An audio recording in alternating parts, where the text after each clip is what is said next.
Hi, this is Svetlana from Common Cosplay, and today I'm taking you on an epic adventure of a cosplay photoshoot.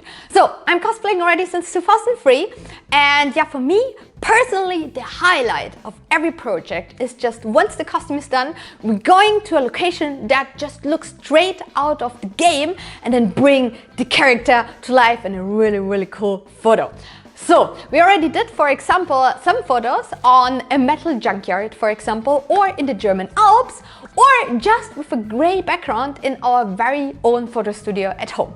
And sadly though, our equipment is already like 8 years old, and yeah, luckily, Canon Germany actually sent us some brand new amazing stuff. So we got the Canon R5 and also some really sweet L series lenses. I'm pretty sure this is like the wet dream of every photographer, and we were also very excited to try everything out. And in addition to that, I actually just finished my Necromancer costume from Diablo IV very recently. So obviously I also wanted to bring the character to life. And in addition to that, we found just the perfect location, the mystical fairy forest in Fanal on Madeira. It looks like straight out of Diablo, so perfect. So I thought this would be also like a great opportunity to show you a little bit how to do cosplay photo shoots, give you some behind the scenes, and also show you our sweet new equipment. So let's go! Let's start with the equipment. As I mentioned, Canon Germany sent us their flagship camera, the Canon R5. It's a full-frame mirrorless camera that offers an amazing autofocus that automatically recognizes faces and eyes. This is seriously so handy for cosplay and portrait photos, but also for recording videos. It even works on corgis. In addition, the crazy 45 megapixel resolution is super awesome to get really detailed shots and crop them in just the way you need them without losing image quality. I'm sure there are a ton of more interesting features, but as a cosplayer, these are the ones that immediately stood out to me.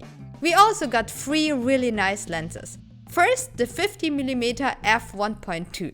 This lens is really great for photo shoots in low light, or if you want to create really nice blurry backgrounds. If you don't know what I mean, just look at this comparison between a smartphone camera picture and one from the Canon R5.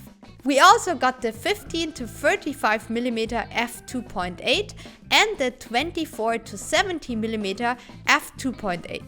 Both are zoom lenses that offers a few more options on how we want to set up our image composition.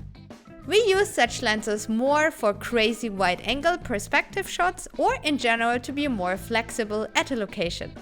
These are also great for filming YouTube videos, by the way. Even though we are doing cosplay photo shoots for quite a while now, we are no professionals when it comes to photography.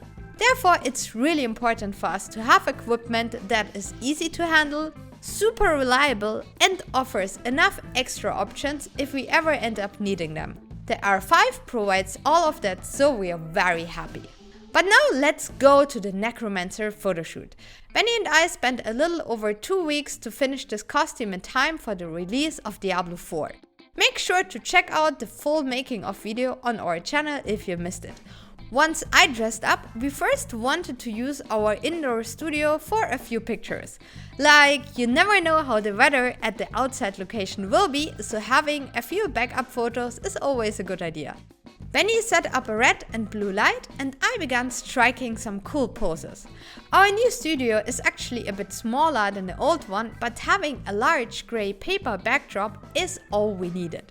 I usually practice a few general poses and add some variations by moving my arms and head, so we have more options to choose from for the final result.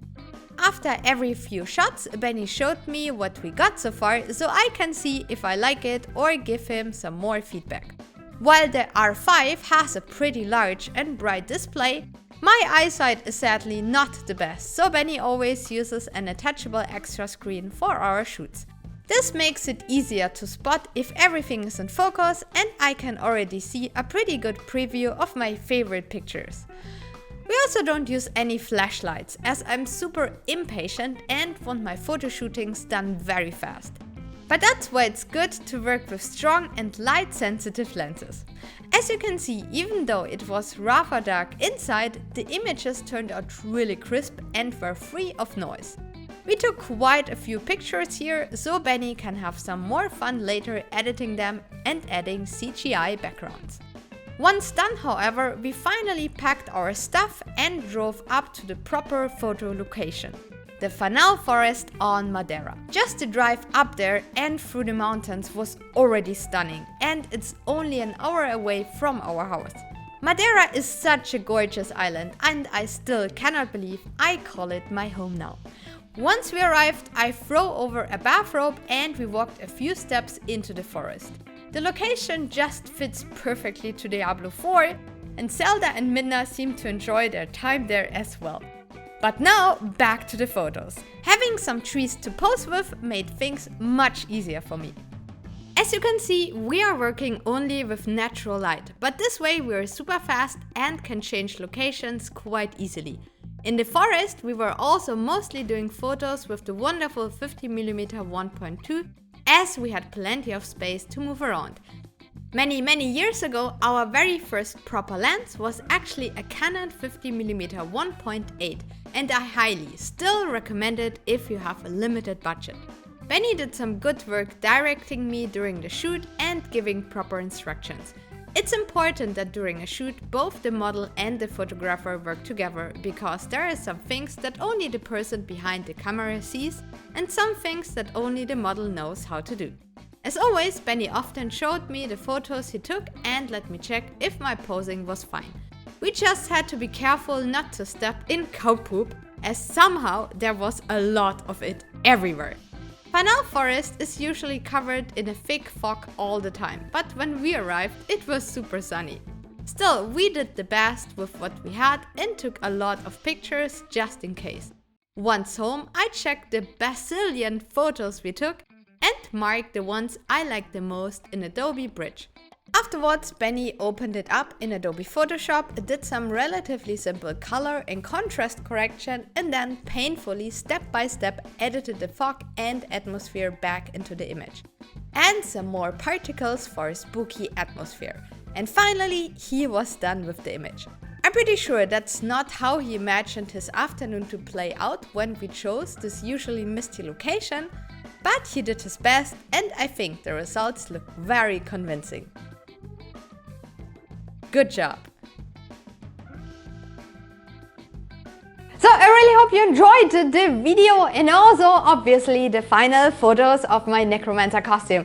I think the Canon camera is absolutely amazing. I'm super happy with all the equipment. Really, thank you so much again, Canon Germany. This was so much fun and yeah, it was super cool, and I also hope you got some inspiration for your very own cosplay photo shoots. And if you still need some help, just check out my cosplay photography book on cosplay.com. It's full of tutorials and it gives you some tips and tricks on photo editing, how to find the right equipment, how to do posing, and just do all the things for cosplay photography. And if you need any help or have any questions, just as always, please write me a comment down below. And I also want to mention that you don't need any fancy equipment to create cool photos. Yes, we have some high-end equipment now thanks to Canon, but we also started with a really cheap camera years and years ago, from Canon by the way as well, and basically just upgraded ourselves through the years. But cool pictures are made by people, not by equipment, so just have fun and create something awesome. And finally, like and subscribe, hit the notification bell so you don't miss any of our upcoming videos, and we will create a lot. And again, see you in the next video. Bye bye. Thanks so much to all our super patrons who support us with the channel, and these are Luisa Paris, /cosplay, and Ethan Makes. And also, thanks so much to all our other Patreons. Bye bye and see you very soon.